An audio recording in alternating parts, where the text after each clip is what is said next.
All right, let's talk about something that I guarantee has driven every Primavera P6 user a little bit crazy. You know the feeling, you're staring at your screen, you know your dates are right, but what you see just doesn't match up.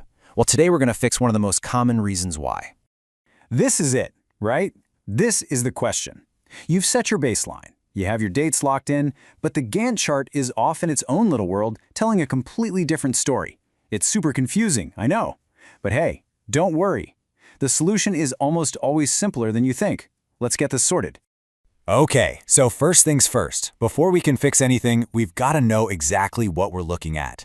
Let's really pinpoint this mismatch between what we expect to see and what's actually showing up. So take a look at this. This is the classic scenario. You know for a fact your must-finish-by date is September 18th. But then you look over at your Gantt chart, and that yellow milestone diamond is way over here on September 27th. What gives? Well, in this case, it's an 8-day total float that's causing the problem. That's that buffer time an activity has before it actually delays the project. Primavera is visually showing that float, and it's pushing the milestone marker out. So your data's right, but the visuals, well, it's just plain misleading.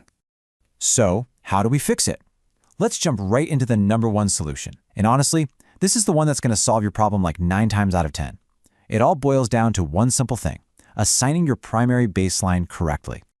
Okay, this is super straightforward. Just follow along. You're going to go up to the Projects menu.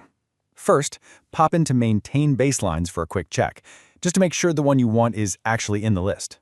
All good? Okay, now head back to that same Projects menu, and this time, click Assign Baselines. Now listen up, because this is the magic step. Find your baseline, select it, and make sure you set it as the primary baseline. That's the key. As soon as you hit OK, bam! That yellow milestone should just snap right back to the correct date. So satisfying. But what if it doesn't move? You did everything right, you assigned the primary baseline, and that stubborn yellow diamond is still sitting on the wrong date. I know. Don't panic. Before you throw your computer out the window, there's one more place we need to check. If that first fix didn't do the trick, it means your data is fine. The problem isn't the baseline itself, it's how the Gantt chart has been told to display it. We just need to go into the display settings and point it in the right direction. This is another quick one, but it's absolutely vital. Just go to your Gantt chart area, right-click anywhere, and choose Bars. This opens up a window that basically controls every single visual you see on your chart. You're looking for the one labeled Baseline Milestone. Check its settings, and you need to make sure its timescale is set to pull from the primary baseline. This step just connects the dots. It tells the chart, hey, for this yellow diamond, get your date from the primary baseline we just set. So we've walked through the problem and the 2 key solutions. Let's just boil this all down to a super simple checklist you can use anytime you see this milestone mismatch pop up in your own projects. And here it is. It's really just a simple 3-step check. Number 1, assign the correct baseline. Number 2, and this is the big one, make sure it's set as primary. And number 3, if you're still stuck, just double-check your bar settings to confirm they're pulling from that primary source. That's the whole shebang.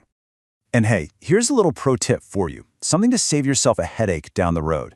Don't wait until you're deep into a project to find these little issues. Get into the habit of checking your baseline assignments and your display settings right from the start.